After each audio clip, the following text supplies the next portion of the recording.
Hi, I'm extremely happy to be here. I'm going to be presenting my joint work with Bieliska Dimitrova, also from the University of Warwick, from the economics department, on the psychological gains from COVID-19 vaccination.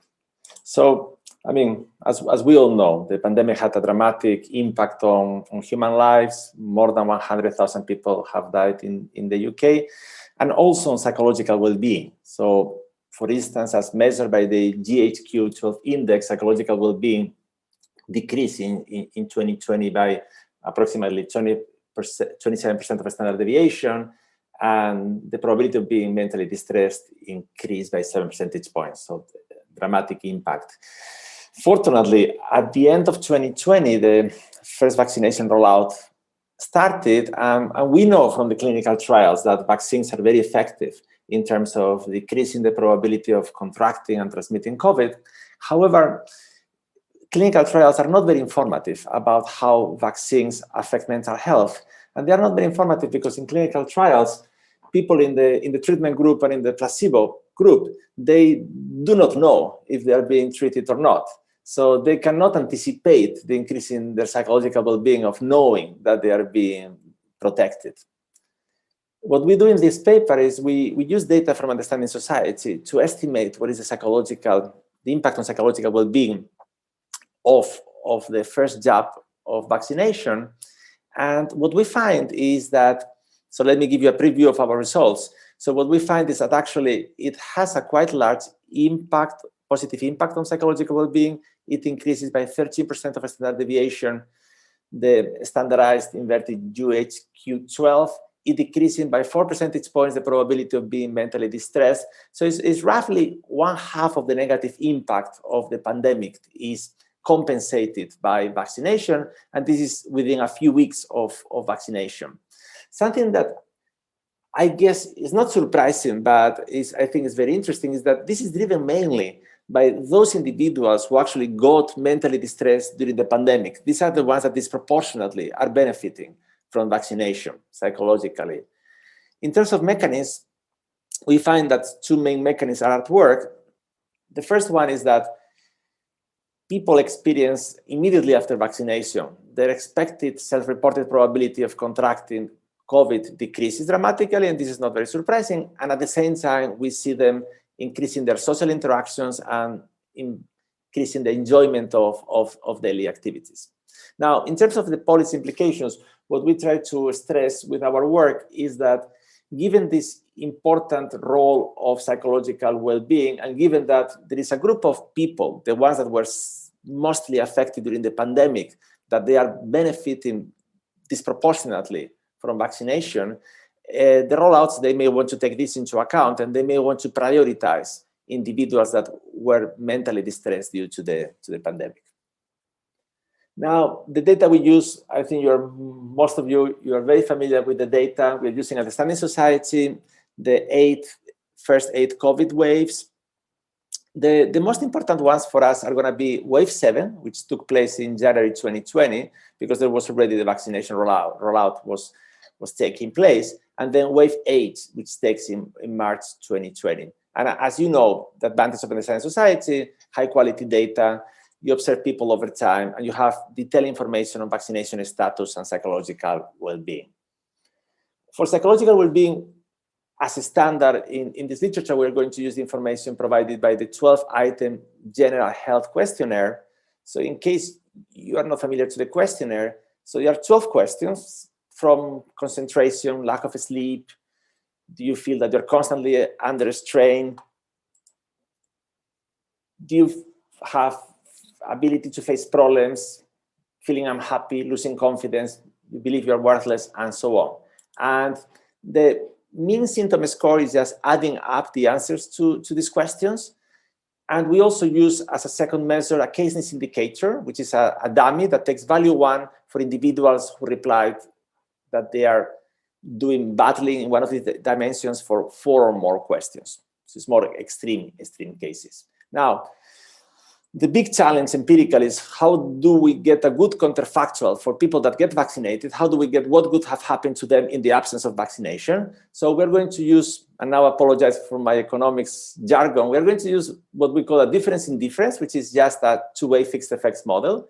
And then we are going to combine it with an instrumental variable strategy to address potential endogeneity. So in a nutshell, what we do is we are going to compare the evolution of psychological well-being over time of people that were vaccinated at the time of the survey. Typically, they had been vaccinated just a few weeks earlier, compared to people of the same age and priority group who had not been vaccinated yet. Presumably, they will be vaccinated or at least invited for vaccination in future weeks. Now, to limit endogeneity concerns, so maybe people that get vaccinated, it depends on their psychological well-being, what we are going to use as an instrument is the invitations for vaccination. So in essence, we're going to compare people that received an invitation for vaccination a few weeks before the survey with people that will receive it probably a few weeks after the survey, most likely because of the small differences in the speed of the rollout in different geographical areas. We exclude health and social workers because they were prioritized. They were, most of them, vaccinated at the time of the survey. And we're going to focus on people between 40 and 80 because these are the ones that were being vaccinated at the time of the survey. So let me show you, this is for the wave 7. This is January 2021, at the end of January 2021. So here you have the share of people that are vaccinated by age group, excluding the health workers. And what you see is that if you were above 80 at the end of January, most likely you already were vaccinated. So it's just people between 60 and 80 that they are just going through the rollout. So in essence, what we are doing is we are going to take people, let's say you're 70, so roughly 40% of people age 70 have been vaccinated by this time, and we are going to compare you to the people that are 70, these people above here, that were not vaccinated. And we are going to compare over time how the psychological well-being of the two groups has evolved, and we do similar analysis for the following wave. In this case, you are going to see people between 40 and 60 are being now vaccinated. Now, the main identification assumption for our empirical strategy is going to be that people that were invited for vaccination at the time of the survey, they are not at the same time being exposed to some unobserved time variant shock that is affecting the psychological well-being. So in such sense, we are just exploiting some exogenous small changes in the speed of the rollout. So we have two supportive pieces of evidence of this assumption. The first one is that we do not observe any relationship between the timing of the rollouts across different areas and the incidence of the pandemic, which could have been a potential threat to the validity. So it's not that the incidence of the pandemic was higher in areas where the vaccination rollout went slightly faster. And we also do standard event study analysis comparing the two groups in the past. And what we observe is that actually, if you compare the people that were vaccinated at the time of the survey and the people of the same age and priority group which were not, and you look at how they were evolving in terms of psychological well-being in the past, so actually they were evolving very similarly. So the change only arises just after vaccination. When people that were invited for vaccination, they experience a dramatic increase in the psychological well-being around 14% of a standard deviation. So this is our main table of estimates. So let me maybe focus on column 5, where we have our IV diff and diff estimate, where we observe that people that were vaccinated at the time of the survey, they are 12% of a standard deviation, have higher psychological well-being. And columns 6 and 7, we do it for these two age groups separately, 61 to 80 and 40 to 60. Effect is pretty similar. In the last column, we try to see what is the effect of the second jab. Unfortunately, we only have a few hundred people in the March survey that had the second jab. So our estimate is very noisy. As you see, standard error is like 8%. So the estimate is smaller, but we cannot reject whether it's 0. We cannot reject neither whether it's actually equal to the impact of the first. So it's basically, we cannot say much about the second jab. Let me put it that way. Now, in terms of mechanism, when we look at the impact on health, we don't see much going on. And I guess this is not surprising because we are looking at people, remember, that were vaccinated just a few weeks before the survey. And vaccination requires at least 3 weeks to be effective. So we don't see that they are less likely to report having symptoms of COVID or less likely to report that they have tested positive, and if anything, a very mild impact on general health. But where things do change a lot, and I guess not surprisingly, is that the vaccinated ones, they have a large decrease in the probability, self-reported probability of getting COVID in the following month. So they're feel much safer on that. They are less likely to feel lonely, so 8 percentage points less likely. They are more likely to go for weekly walks, and they enjoy more their daily activities. Now, I stressed at the beginning that the group that benefits the most is actually the ones that were most negatively affected by the pandemic. So here in this graph, what you have is that people classified in 10 groups in terms of how their well-being changed between January and September 2020. So in the bottom decile is the ones that were more negatively affected, and in the top decile, the ones that were most positively affected. So, and what you see in the y-axis is our estimate for each group. So what you see is that clearly the group, the bottom decile, so the ones that were feeling worse during the pandemic, are actually the ones that when they get vaccinated, they experience the largest increase in their psychological well-being. And you get a similar picture when you look at probability of being depressed. So it's pretty much the same effect for everybody, moderate positive effect, but it's a very large effect for the ones that actually were psychologically most impacted by the pandemic. Now, let me briefly tell you about all the results that we have in the paper.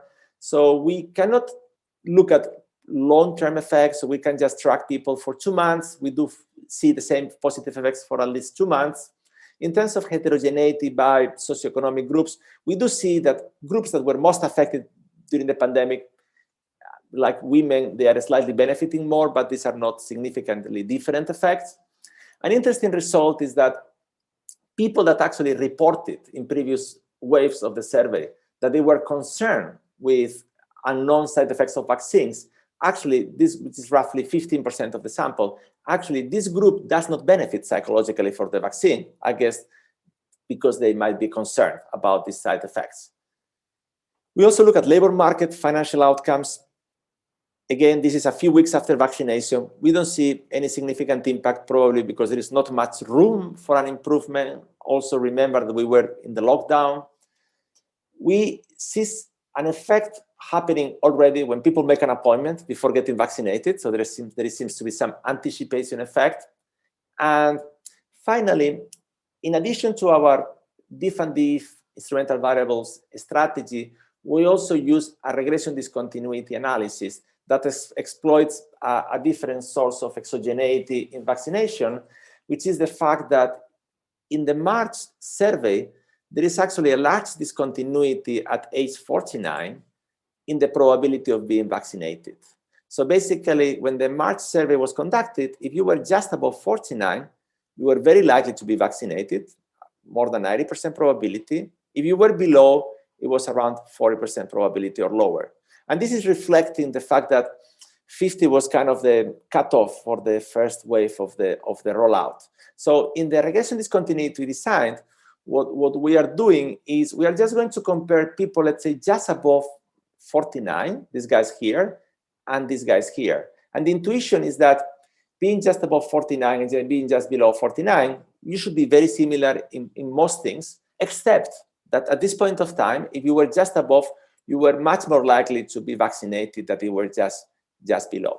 So let me show you our results graphically, which are actually very consistent with the previous ones that we used. So before we were comparing people, let's say, above and below for the same age. Now we are going to compare people just above a certain age and below a certain age.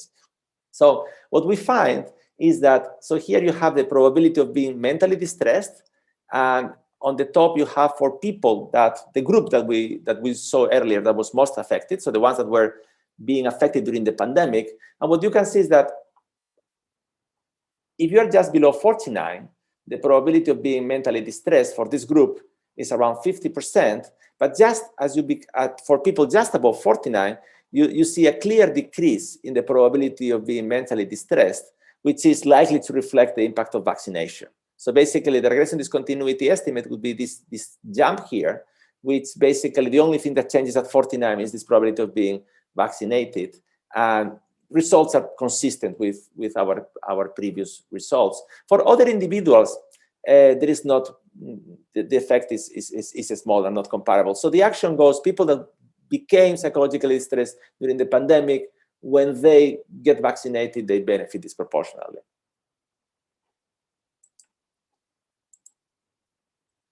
Some robustness. So we try to see whether results are robust to a number of changes in our specification.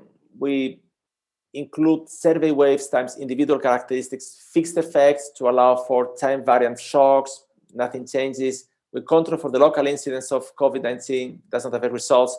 We restrict our age range to 45, 55, 65, 75, nothing changes. We enlarge it to include everybody in the sample, also results are very similar. We look at only individuals that participate in all waves, it's like 40% of them, results are very similar. We try with different survey weights or without survey weights, things do not change either. And finally, something that also we were potentially worried initially is that maybe there could be some non-random attrition, meaning that people that somehow they are negatively affected by vaccination, maybe this is affecting their participation in the survey. But we don't find evidence of that. So actually what we do is we look at the age groups we were vaccinated just before the survey, and what we observe is that the probability of participating in the survey is similar. So it's not decreasing, so suggesting that's not an issue. So let me conclude. So overall, what we find is that vaccination has a strong positive impact of some psychological well-being. It's around half of the negative decrease that was caused by the pandemic. And this is mostly driven by individuals that became mentally distressed during the pandemic. In terms of policy implications, I think it may be worth it to take into account mental health in the design of rollouts. This might help to improve the mental health of these individuals, but also it might help to decrease the pressure on health system because, as you know, people with mental health problems, they use more intensively the health system. So if they improve, that might have some additional knock-on effects. And finally, let me acknowledge some limitations or room for future work. So we are just capturing the direct individual impact of vaccination within a few weeks. So we are not capturing positive externalities. So you may affect positively other people because you're vaccinated, or maybe generally clearing effects. So vaccination, of course, affected the end of the lockdown, had other effects that are not being captured here. And moreover, we are identifying the impact of the first jab. So it will be interesting to understand whether this also applies for the second jab, and most importantly, because this is where we are now, where it affects also the impact of the boosters. So let me conclude. Thank you so much. Feel very honored to be with this audience, multidisciplinary audience. It was a pleasure.